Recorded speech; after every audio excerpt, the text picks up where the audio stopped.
We're going to go ahead and get started. Can everybody hear me? Yes. Yes. Excellent. Thank you so much for being here, students, faculty, and staff. My name's Jill Hinckley. I'm the Dean for the School of Education, and tonight we have an academic speaker coming to us all the way from New York City. She drove up today. I know some of you come from New York, so maybe you'll have a little bit of a connection here. So please welcome Dr. Katherine Aquino. She's assistant chairperson and an assistant professor in the Department of Administrative and Instructional Leadership for the School of Education at St. John's University. She holds a BS in psychology, MA in school psychology, Ph.D. in higher education policy, and an advanced certificate in instructional design and delivery. Her research focuses on disability and accessibility within the organizational environment, and her work has been published in a variety of journals, some of which are Journal of Diversity in Higher Education, Journal of College Student Development, Journal of Post-Secondary Education and Disability. So students here know that in the School of Education we have a minor in both education and disability studies, and we're really excited about enlarging our opportunities for students and also connecting more with the centers. So we started talking about academic speaker series way last year and thinking about who would be a great person to come in and share her knowledge with you. And that's why we've invited Dr. Aquino here. The other interesting tidbit that I'll share is Dr. Aquino and Dr. Layler are both working together on editing a book called The New Accessibility in Higher Education. And it's being published by Oxford University Press. So tonight, 1 hour, 5 to 6, Katherine is going to be sharing the role and importance of belonging for student success. So I appreciate you giving her your kind attention, and we'll launch. Thank you.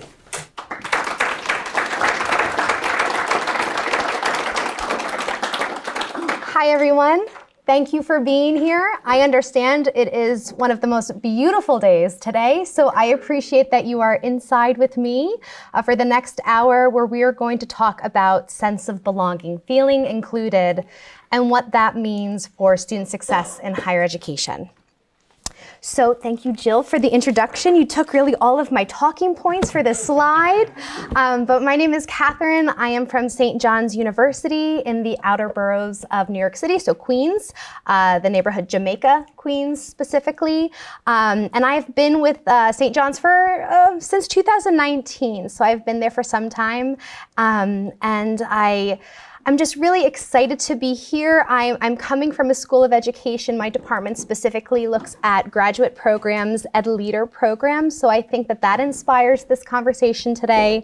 And what I share with you, as with many higher education professionals, and what I was talking to Adam previously, higher ed scholars, administrators, we're really interdisciplinary, right? We come here through diverse backgrounds and diverse experiences. And I think all of those experiences have really inspired my work to date and my interest, my current research interest, which is disability and accessibility in higher education. I have a background in psychology. My master's is in school psychology, and for a really long time, I thought I was going to be a practicing psychologist working with high school students and their overall success, but realized data was really what inspired me, and I pivoted into higher ed. So here I am, and I'm so happy and really privileged to talk with you today. As Jill also noted, I am currently working on a book with Dr. Layler, The New Accessibility in Higher Education. So I'm going to hit on that in a few slides from now, and maybe I'll even get some of your participation if you're interested. So I'll talk more about that. But beyond my research, beyond teaching my graduate students, I do have a lot of passion for program review, data accountability, overall institutional effectiveness. And, you know, as a faculty member, sometimes my administrative side could be surprising to some of the administrators here. But I think that's really important. You know, higher education is an important place to be, and we all have very important roles in making all of our experience is important and special and meaningful as we are here, no matter how long we are here, and what work we do. So let's talk about our agenda, shall we? So you have 60 minutes with me, and we are talking about sense of belonging specifically to the higher education environment. I will start a bit more broad. We'll talk about just sense of belonging in the organizational setting, and then what that means specifically for higher education. It's my intention to integrate both theory and research into this chat. So not only talking about the concept of sense of belonging, but also talk about a piece that I recently did. I was a part of an edited volume on sense of belonging. So I'll chat about that as well, because that's an exciting project that I hope to share out since it's kind of new and fresh off the press. We're going to begin with an overview on the topic, and then kind of chip away of what that means. Now, throughout our chat, I'm going to ask some questions, and we're going to kind of get a feel of what we want for this chat to be. So many of the points will be these quiet reflection points, and then at the end, I'm hoping that we could have a larger conversation as a group. But before I go on, I just want to make sure that I'm sharing out intentionality of language. So for this presentation, will be using identity first language, and that's to adhere not only to the Association on Higher Education and Disability, but that's what I use throughout my talks and throughout my teaching. So I just always think it's important to just make note of the words you use and where you're coming from. So let's talk about presentation structure too. Not to make it feel too much of a class. I usually do this with my students so you know what to expect, but in anything you do, it's kind of nice to know what you're heading into for the next 60 minutes. So I'm going to use a slide deck. I don't know if the slides were shared out previously. If they were, Jill, a QR code was updated. So if they will be shared out in the future, I have a more up-to-date slide deck to share out. I am going to include some of the literature, some data that I've been working on, and also making note of a project that Dr. Layler and I are working on, and what is involvement for this. So like I said, there will be some questions throughout. Take those question points for you to just quietly reflect, maybe make some notes in your notebook. And then, like I said, at the end, not only can we reserve some time for question and answers, but if you feel compelled, if you feel comfortable and you want to call out, raise your hand, all good. Whatever works for you works for me for this. I know it's the evening, we're probably getting tired and hungry, so I want to make this the best hour for you. All right, so before I go into my overview, I also just want to make sure I know who's with me today. So I know that we are coming here, maybe you were assigned to come for class, maybe you are teaching that class, or maybe you're an administrator. So I am going to first ask, who's with me tonight? So if you feel comfortable and you want to just raise your hand, I would love to know just the groups that are here tonight. So if you are a faculty member, can you just raise your hand, call out? Okay, so I see my faculty, great. If you are my students, can you just, very good, perfect. And if you are administrators, lovely. Okay, it's a good mix. Student focus, which is what I was hoping for. So thank you for being here again. I tend to ramble sometimes, so I have my notes. It's going to keep me on track, but I'm excited to talk about this today. All right, so let's talk about what the heck sense of belonging is.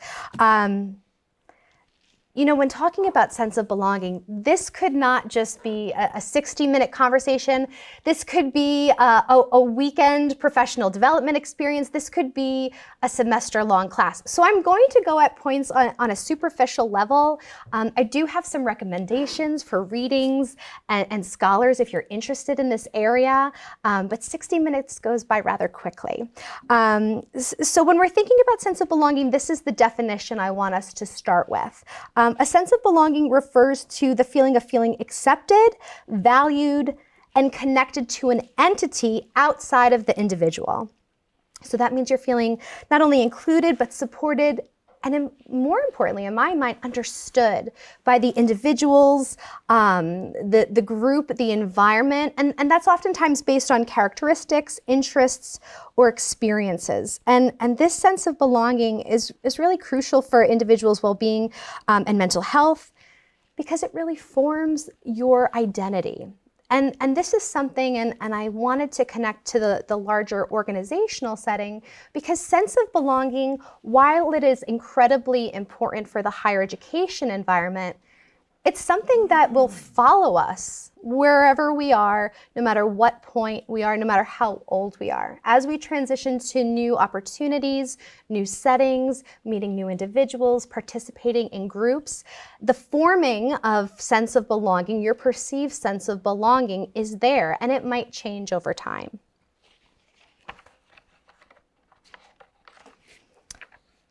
So as I mentioned, sense of belonging is connected to an entity. Well, what can that entity mean? Well, it could be a particular group, a community, or an environment. So when we think of an entity, when we think about your sense of belonging here at Landmark, it's not only your perceived sense of belonging to Landmark College as the institution. It might be within your particular classes, within a particular academic year, in a particular semester, or maybe a particular study group or activity group or institutional organization that you want to participate in, that you're actively participating in, or you're thinking about participating in, right? It can mean so many things at so many times.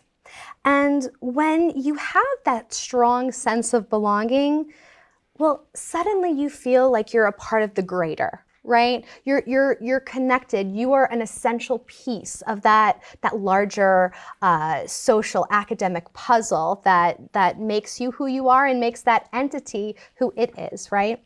And when we feel comfortable in a setting, well, it's obvious that sense of belonging probably improves, right? When you feel that you are authentically a part of something larger, right?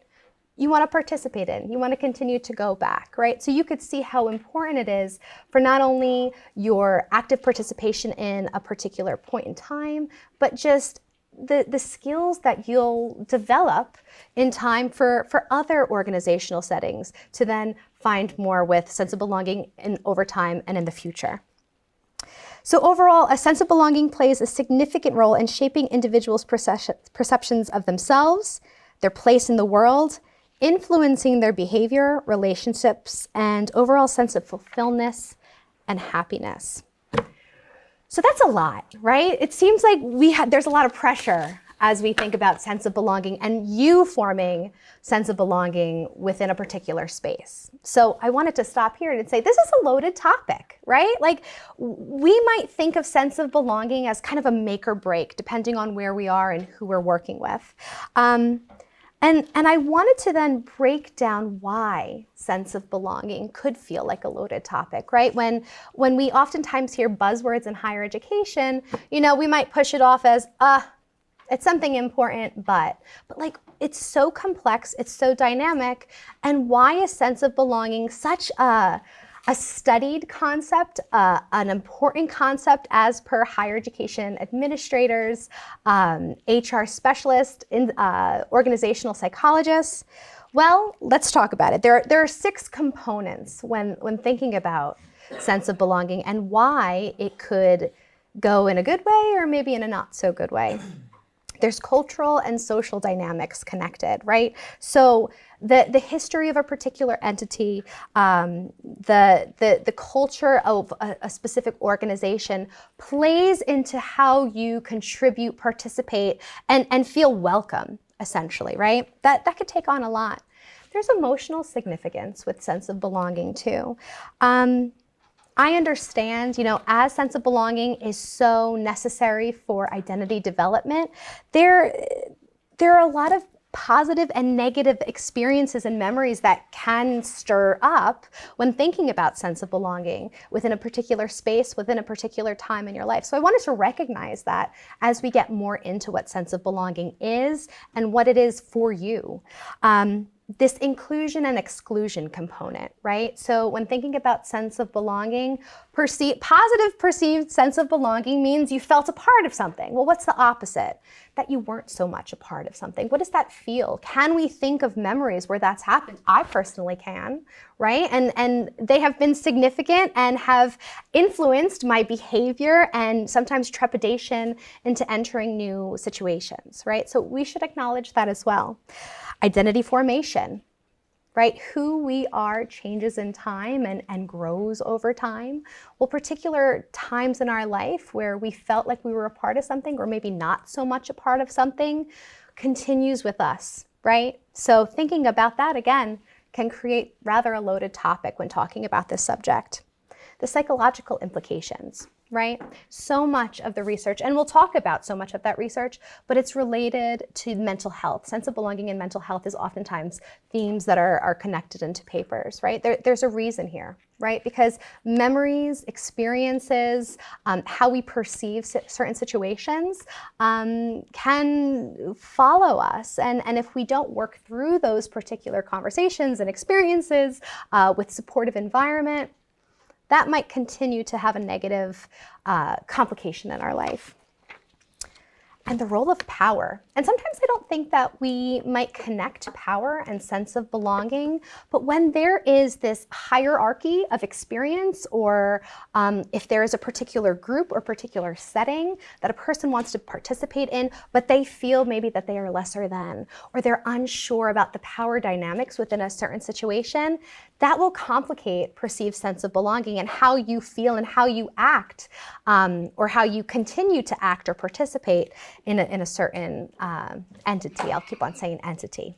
But addressing belonging requires sensitivity to diverse perspectives and willingness to confront systematic injustices and a commitment to fostering inclusive environments where everyone can thrive, right? So we, again, pointing to stopping here and saying this is a loaded topic, but acknowledging the complication of sense of belonging development, but also saying, and what we'll talk about research and what we'll discuss for implications for the future, how we can always commit to and ensure that inclusivity is a part of that sense of belonging topic, right? Like, we are all coming from different backgrounds, we all have different interests, but regardless of who we are, regardless of what we want, if we can just establish safe space where perceived sense of belonging can occur, regardless of who we are, regardless of what we want, that's ultimately what we want, and ultimately for an institution,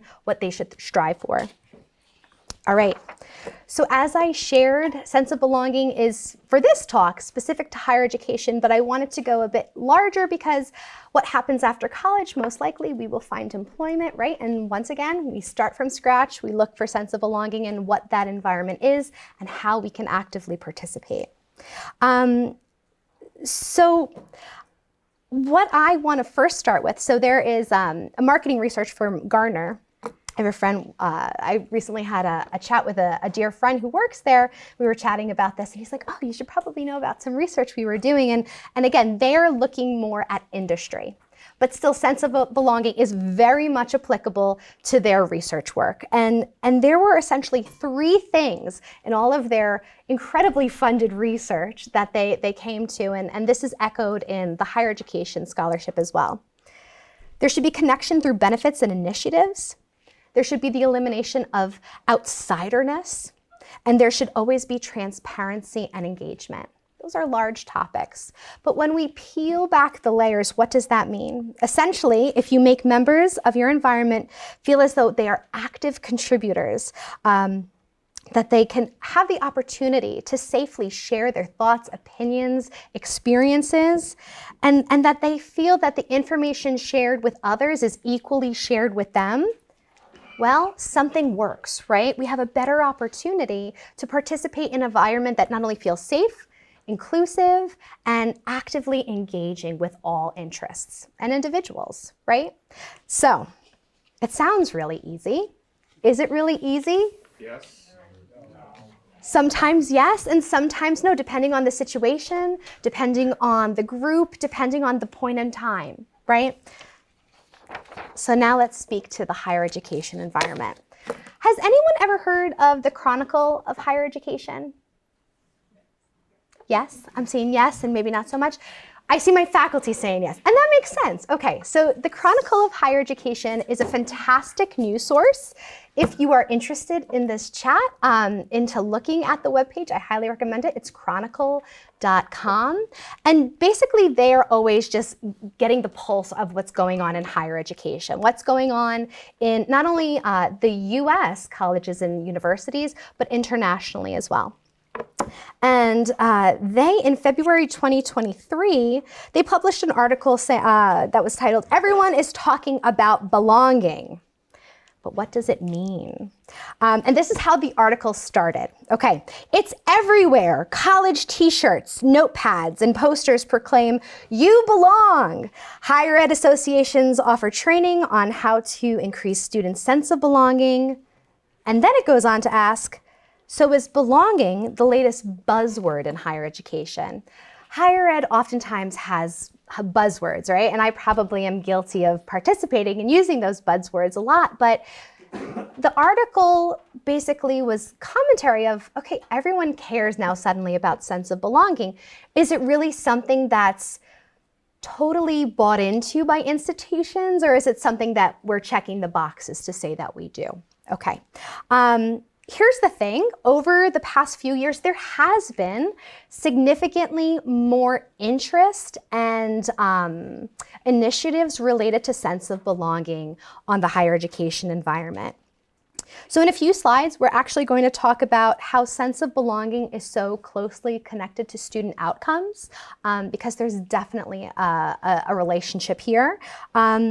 And I think what was really important of this article, and I could share out the link after the talk of this particular article, not too long ago, higher education institutions, as it relates specifically, I would say, to retention and persistence, institutions and administrators would often kind of point the finger at the student and say, what's wrong with the student that they're not staying here? Or why are they dropping out? Or why aren't they having a good time? What is wrong with you? And suddenly there was a wake-up call, and maybe there needs to be more wake-up calls throughout higher education institutions throughout the United States, and I would say internationally, is that it was a, hold on, maybe it's not you, it's me kind of conversation.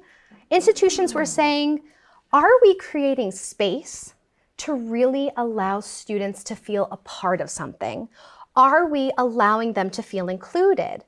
And oftentimes, after having these complicated conversations on campus, leadership in institutions were saying, well, shoot, I think it was our problem. It's not the student. We're not creating the space for the students to feel safe as though they belong. Students are dynamic and diverse, and we're not providing the space for that to thrive, right? So, you know, while there's no definite plan on sense of belonging development, and obviously, as like I said, we'll talk about outcomes, but to improve retention, persistence, overall student success, there might not be like the perfect blueprint. There is a kind of a coming of age conversation happening of saying, well, you know, every institution's different, and what works at institution X might not work at institution Y, but there might be concepts that could apply system-wide, right? Are we providing the time, the energy to really allow students to feel heard? If students are identifying and wishing to participate in certain groups, do we have the space for them to engage actively, safely, right? So things are happening, and that's really exciting.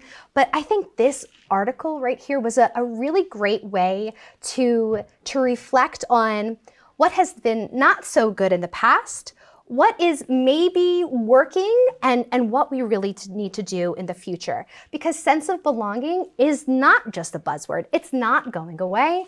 And it's something that higher education leadership need to continue to be creative and actively engaged in, because the student experience, ultimately the customer, needs to feel a part of something, needs to feel safe, and needs to feel supported as they succeed within the higher education environment. Okay. So, takeaways. I want to put a quote up from the article too. So rather than telling students that they belong, colleges should send the message that it's normal for all students to struggle with transition to college and that things can get better in time. That message can be conveyed by top-level administrators, by professors in classes, and even in residential activities. That's really important too, and that I hope to talk about, and maybe in the research I'm going to present today might have a limitation to this. That sense of belonging isn't this one point in time, the way you feel right now is going to be the way you feel always, right? Like, not only will it change as you progress into higher education and out of, but maybe a particular semester is great and maybe a particular semester is not so great, right? And what we have to do, and what leadership needs to be committed to, is not let the student feel disconnected on those not so good semesters, right? How can we actively bring in, actively support, so that even though the student knows, like, it's the ebb and flow of life, right? Sometimes it's good, sometimes it's bad, but I still feel that I'm a part of something. I still feel supported along the way. So, establishing the conditions to promote a sense of belonging, rather than telling you you need to feel a sense of belonging, is realistic and powerful. Okay, so let's talk about outcomes then, right? I'm talking about how important sense of belonging is and how it is the relationship with the larger success in higher education. But where? Where is it connecting to? And I just looked at the time and I'm already rambling and behind, so bear with me. So this can be it can be translated in multiple ways, but I organized for 4 ways, and let's start there. So academic achievement, community building, identity development and well-being, retention, and persistence. Okay, so what are those 4 categories really mean? So academic achievement, this means that you feel a part of your coursework, that you feel safe in engaging in your studies, reaching out to peers, reaching out to faculty, feeling that the faculty will respond to an email in a realistic amount of time. When you feel that you have a sense of belonging as it relates to academic achievement, well, what happens? You want to keep on coming back for more, right? You were having a great semester. I'm going to go for another semester. It was a good time. It probably is going to be a great time next semester too. That's important. That allows for success. What's point number 2?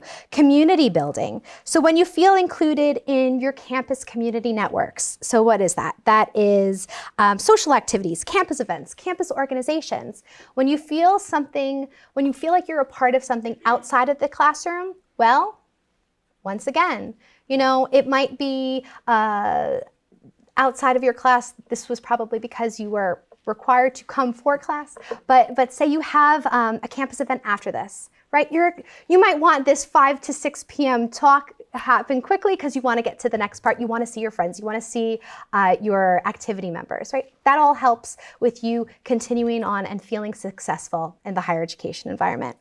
Identity development and well-being. Regardless of what you're doing on campus, if it feels good, you're just going to continue to feel good and you're going to continue to show up and participate, right? And it adds to who you are and who you are becoming after the college point. And then retention and persistence. So I talked about this.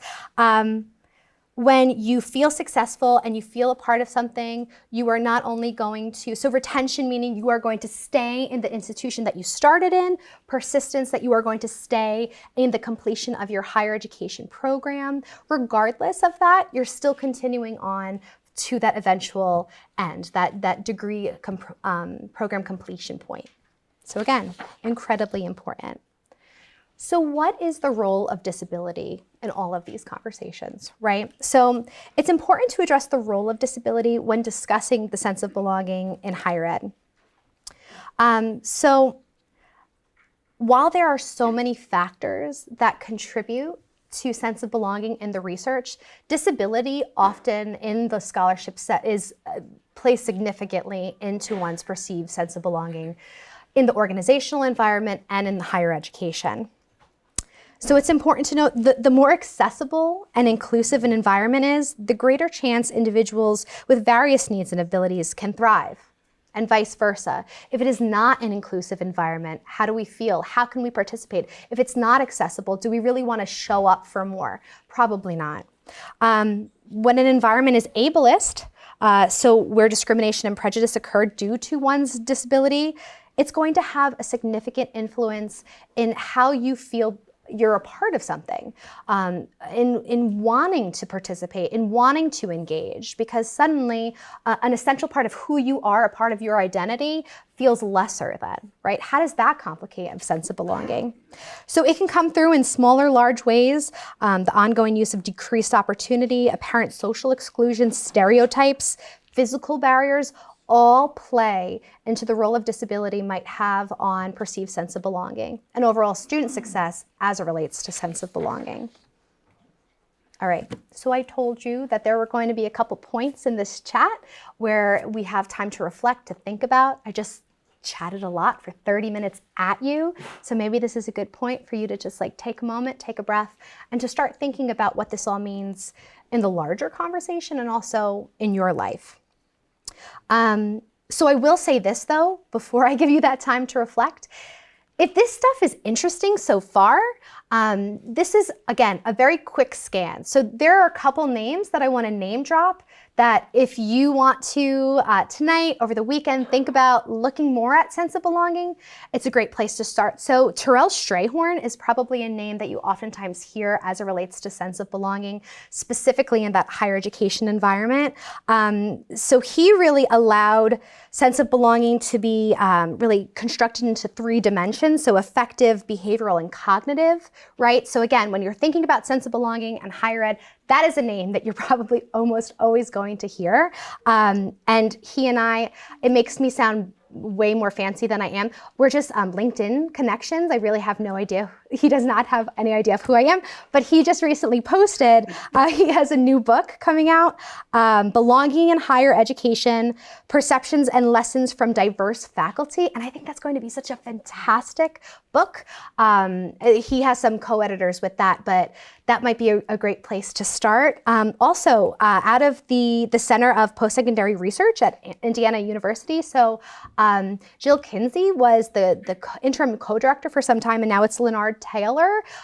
So they produced the NSSE, the National Survey of Student Engagement, and that's oftentimes really interesting to see what's the pulse on overall engagement and sense of belonging, and they produce some good white papers and whatnot. So that's a good place.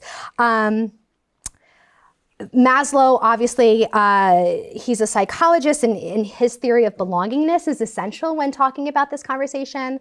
And I end with Anne-Marie Vaccaro. So when talking about sense of belonging and higher education and disability, her name is going to come up along with her colleagues.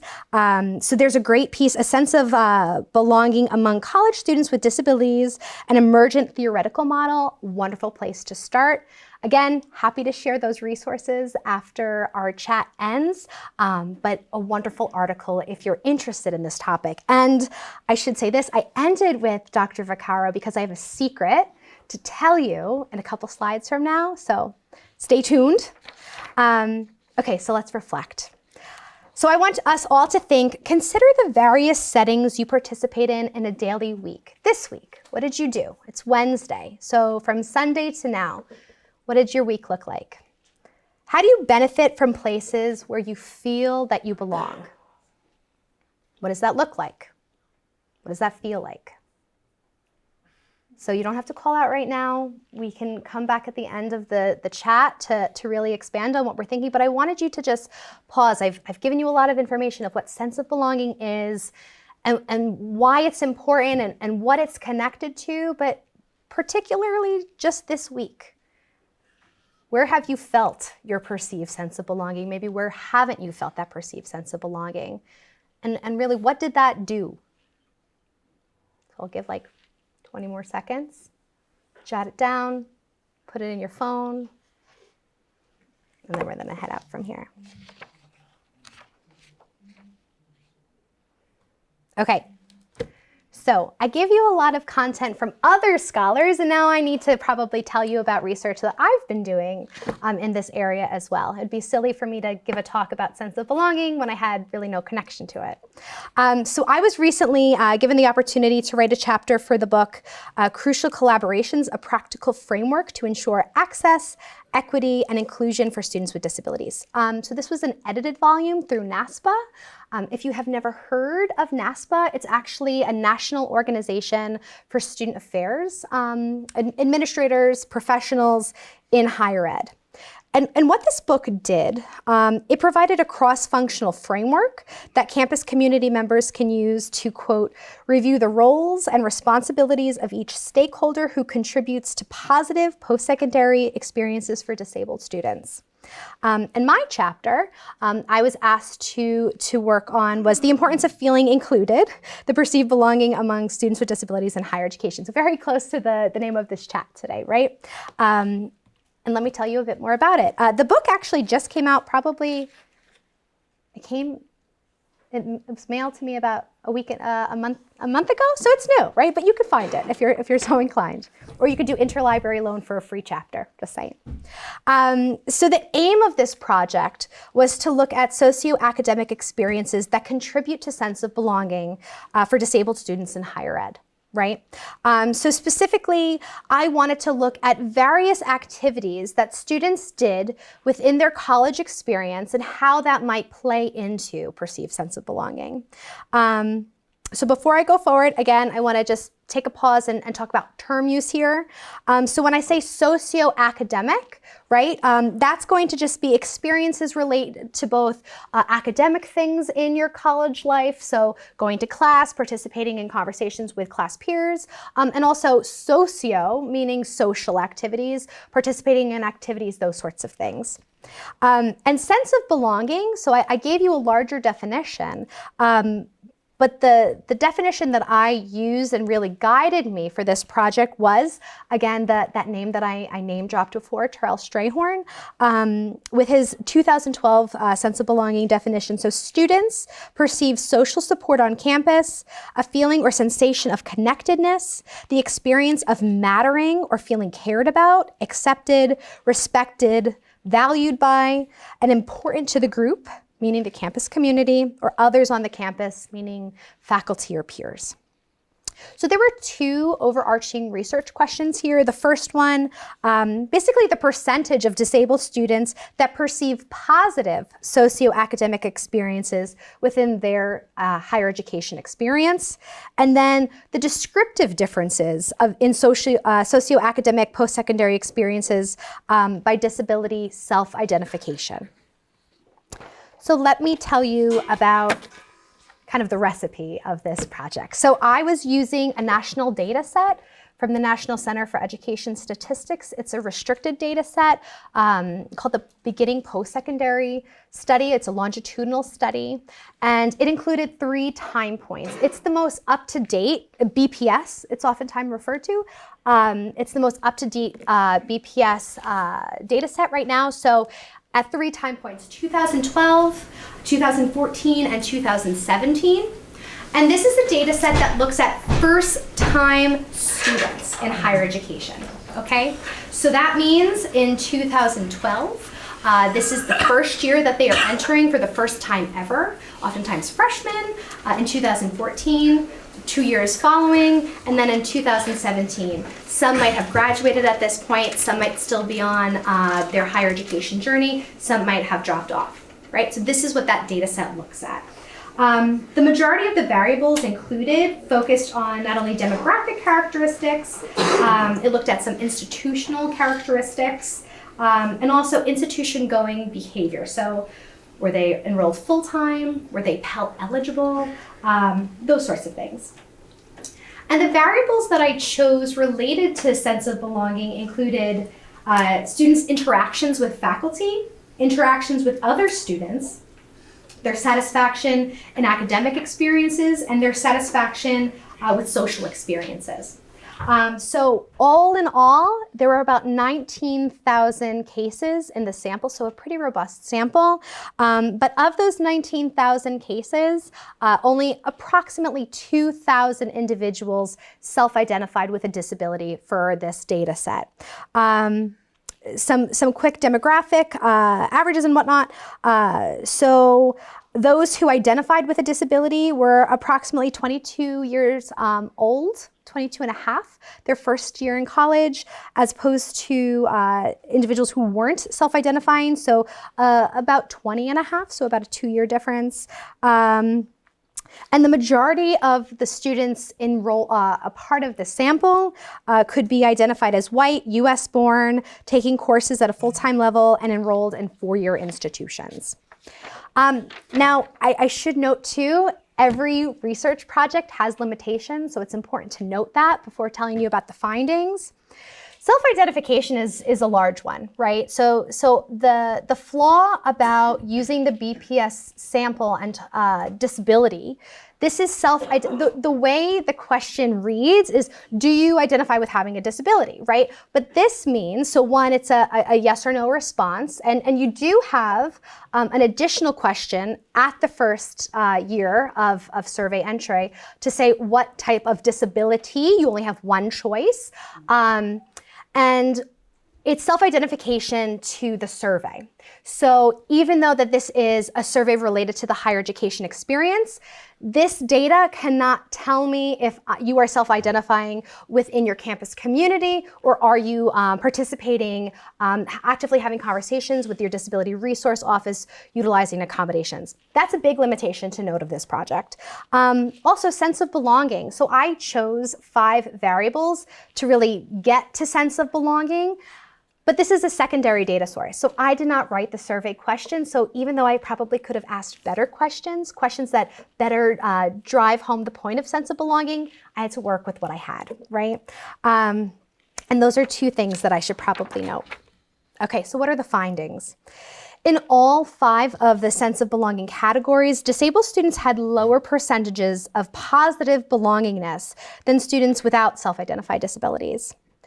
So more specifically, when investigating students' perceived sense of belonging, so felt like a part of an institution, 70.6% of students with self-identified disabilities had a positive perceived sense of belonging to their institution, compared to 77.1% of students without self-identified disabilities.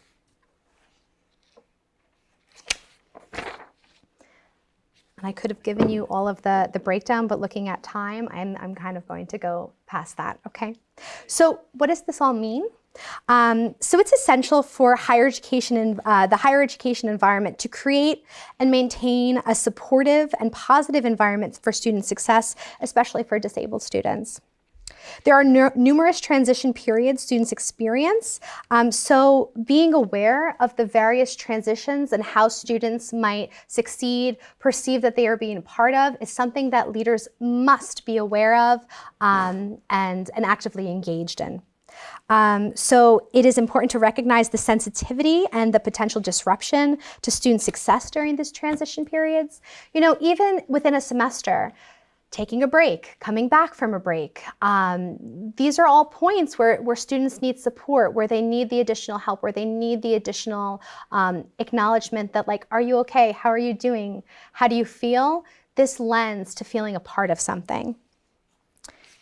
So findings stress the importance and the overall need for members of the post-secondary community, including faculty, disability resource professionals, and other institutional leaders, to establish supportive and positive outreach to engage and advocate for disabled students within the higher education environment. And I should note, like I keep on saying, you know, it's important for the student leaders to be a part of it, administrators, we all have our part, right? No one is in it alone. I know that there are some administrators who are more tasked with this work, but everyone should feel a part of establishing this community and engaging to making sure that everyone is feeling safe. So when thinking about the various stakeholder responsibilities, Faculty, making sure that classes are inclusive, accessible, that we're using technology that everyone can benefit from and participate in, right? It's having language in your syllabus to make sure that if additional support is needed, everyone knows where to go, what the process is, institutional policy, right? Like, not every student knows the institutional handbook by heart, right? So if we could carve out particular language that could be helpful, it's important for faculty to do that. And now I will also say this, faculty, they might not know intimately how to request accommodations, who to speak to, but if there is some general knowledge to just get you to the next person, that's important. Sometimes faculty, and I have some colleagues in my department that I could say also participate in this, they think, well, maybe it's not my problem, right? There's an office, they'll find it, but it is your problem. You are there to support the student. Like, let's all be a part of this. When thinking about administrators must create and support initiatives that foster various socio-academic experiences, and obviously will contribute to sense of belonging and positive sense of belonging. But the lack of understanding and vigilance, it's what's going to be not only something that could be negative in a particular point in time, but lasting depending on how long an administrator works in a particular area, right? So it's important that everyone is involved and that we're all a part of this. Okay, I'm really excited. This was a part of the secret that I was holding before. So as Jill mentioned, Dr. Layler and I are working on a book called The New Accessibility in Higher Education. And it's through Oxford University Press. It's going to be into the publisher in September 2024, so the clock is very much ticking in my life. And ultimately, the intention of the book is to look at the current barriers, the current challenges, and what recent events, the pandemic, social justice movements, how that all plays in the current snapshot of not only higher education, but the accessibility of higher education, right? So this book, we bring in various scholars looking at this holistically, and we hope it's a very timely text because a lot has happened in the last few years. I don't know if you feel it, but my life has very much changed, and it's really important to pause and say, okay, so big change happened.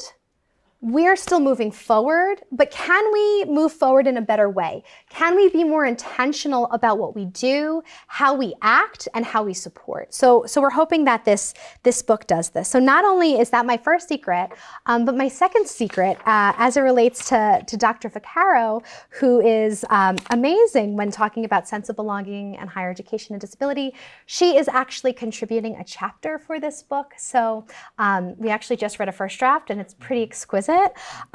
So Dr. Vaccaro, Adam Moore, Barbara Newman, Philip Newman, Ezekiel Kimball, they will all work on a chapter that's called Sense of Belonging within an accessible environment. So stay tuned. And now here's the thing. So this is very much a book in progress, and we were recently just talking about what that conclusion chapter is going to look like. And what we realized is, I don't think we have enough of the student voice here. Well, actually, Adam said this, you said that.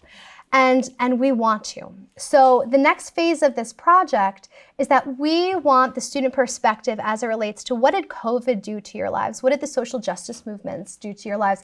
And how did it aid in your thinking, your understanding of an accessible higher education environment? We are essentially at a paradigm shift, and I keep on saying it's this new accessibility mindset. We have to be equipped with a new accessibility mindset so that we can ensure and sustain an inclusive and engaging and accessible environment for current and future student success. So, why am I saying all of this? If you are so interested in time to give your 2 cents about what I just said, we would love to have you. So what would that mean?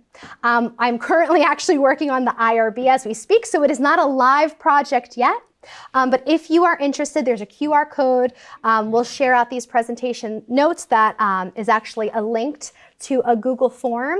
If you're interested in giving those 2 cents in the form of an open-ended question survey, right? So no interviews, no focus groups, nothing really live. You could click on this Google link, forms link rather, and just, there'll be 4 or 5 questions and you just jot down your thoughts, well, it would be great. So if you're interested, I will keep this up for 2 more seconds. If you're not, no pressure. But again, it's important that in this point, in this essential time where we have learned so much, where we have experienced so much, that we document and that we appropriately explain what the student experience is, and how we can improve from here. So again, it's not a live project, but if you put your email, you will get an email blast when that project is live, and then you can just participate in that Google form. And if you are, thanks in advance. If you're not, no worries, and hopefully we can give you updates on the book in the future. Thank you. All right, how are we on time? Oh my gosh, 9 minutes to go. Okay, so I know that many of you were asked by your instructors to be here tonight. Again, thank you. I appreciate your presence. But there was also kind of like a pre-presentation activity that I asked you to do. And it might have adjusted in your classes, but this was kind of the heart of the assignment. There was a wonderful article on sense of belonging, and I try to, one, not have it be an article about me, right? I wanted it to be connected to the larger conversation on sense of belonging theory and scholarship. And it didn't necessarily connect to higher education either. And you might be like, well, why? Because we're talking about sense of belonging in higher ed. Well, as I shared, sense of belonging has been with you in advance of participating at Landmark, and it will be with you after, right? In a professional environment, in a social environment, in an informal environment. So it's important to think about what theory is for sense of belonging overall. And this, the authors in this presented a framework. So really there were 4 components here. There were competencies for belonging, opportunities to belong, motivations to belong, and perceptions of belonging. So as I wrap up today, I want to take the final few minutes for reflection and maybe active conversation. And I had 2 questions. And again, if you had more questions from your faculty, I'm sorry, but this is what I was hoping for you to think about in advance of our chat and maybe continuing on after we leave today. So what components are needed? So there were 4 components here in the framework presented by the authors. And when thinking about those components, what components are needed as you develop a sense of belonging at Landmark? And the second part, what components do you believe will be most helpful in your sense of belonging development following Landmark? So before we break, I just want to say thank you, because I don't know how long, hopefully it'll be a long conversation, but I wanted to thank you for inviting me here today. This is actually my first time here at Landmark. It's a beautiful campus. I drove in from New York, so I didn't have that much time to spend time on campus, but it was a beautiful day, and from what I saw, it was great, and it just seems like it's a great environment. So I hope to be back, and I just appreciate you being here with me and giving me 60 minutes of your life. And hopefully this conversation today inspired you for thinking, to be more mindful when thinking about what sense of belonging is. It's not a buzzword. It's a part of what we do. And hopefully if the environment that we participate in does it right, we feel positively when thinking about that environment, that entity, right? That group, that activity. But it's important nonetheless. That is my quick thank you. I'll be here after the chat if you want to have some sidebar conversations. Okay, but now let's talk as a group. So when thinking about those components presented in the article, when thinking what components mean to you, it might not just be one, maybe it's all of them, but what components apply most to your time here at Landmark? And then what do you think? Are they the same components for what will be in your future following Landmark? Again, maybe this is time for you to reflect. Maybe you didn't get this assignment in class. Maybe you want to share out, maybe you don't. Maybe this is just kind of like the quiet wrap up and I won't be offended. But if anyone feels that they want to share, this is a good time. Yes. Hi, thank you very much for your lecture. I just wanted to ask, so like, my opinion, I feel like when you work on belonging in a space, it seems that like you gain skills and you like develop skills through that. Do you find evidence that like those skills could apply to on new environments? That's a great question. And when you said work on sense of belonging in a particular space, I saw it on two different ways. Not only the individual working on sense of belonging, but the group, hopefully, also working on how they are engaging in the sense of belonging, kind of the culture of a particular group, right? Like, how can I work for you and how could you work for the group, right? So it kind of can go both ways. And going back to what I was saying previously, every situation gives us the opportunity to reflect on who we are, what we want in particular situations, and what we contribute, right? So when we think about new environments, we could think at a very small level. Maybe it's, you're in activity X, and the next semester you're in activity Y. Maybe it's here at a post-secondary environment, and it's my next job opportunity, right? So these skills that we develop can influence our future, our current, in very small and large ways. But I think it's really important to not always put it on us, right? Like we are actively a part of an environment, and it's important to be aware of that, but we shouldn't just say it's on us. Everyone should be a part of it, so that you feeling a part of something isn't just because you are saying the right things and laughing at the right jokes, but it's the group saying, how are we creating supportive space for everyone's thoughts, opinions, right? If we are in a specific club, right, and there's a new initiative, right? If I say something that's maybe not popular with the group, is it just on me, or are my peers allowing me the safe space that allows me to feel kind of trusted and okay, maybe sharing that unpopular opinion? What do you think about that? I think you've given me a lot to think about. Thank you. I know. I remember I said 60 minutes is going to go really quickly. This could have been a whole semester, but thank you. Thank you. Yes. To sort of what you were saying on that, I found for myself that one of the conditions that I have as a comorbidity that is related to the learning disabilities that I have is social anxiety, which has made it, I feel like has made me more sensitive maybe to the differences in different environments that are barriers to a sense of belonging. Like if a group is a little bit more unwelcoming, it can be a lot harder for me to engage than maybe another person. Absolutely. I would even go forward with like modality. So I feel like I thrived during the pandemic because so many of my meetings were virtual, right? So like I felt a little safer. I consider myself an introvert, so it's just the environment, how large a group is, can definitely play into your comfort level, to sharing your opinions, right? To returning for more activities or sessions. So absolutely, absolutely. I'm looking at the time, and we have about 1 more minute left.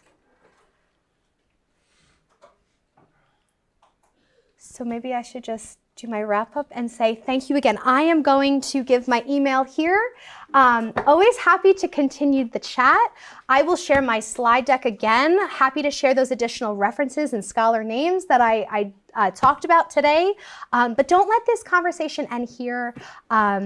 It's good to be aware of all of the places, all of the activities that can contribute to our perceived sense of belonging. So thank you, I value you, and have a wonderful evening and great semester.